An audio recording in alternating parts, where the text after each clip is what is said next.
বাবা তুমি কেমন আছো ছোট্ট মাটির ঘরে, তোমার কথা হৃদয় মাঝে পড়ছে বারে বারে।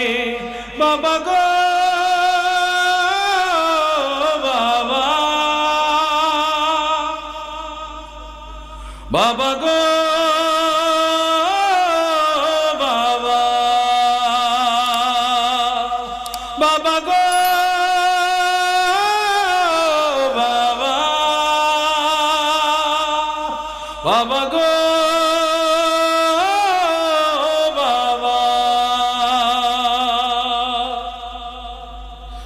কত আদর কত স্নেহ তোমার কাছে পেলাম, সবকিছু হারিয়ে আজকে নিঃস্ব হয়ে গেলাম।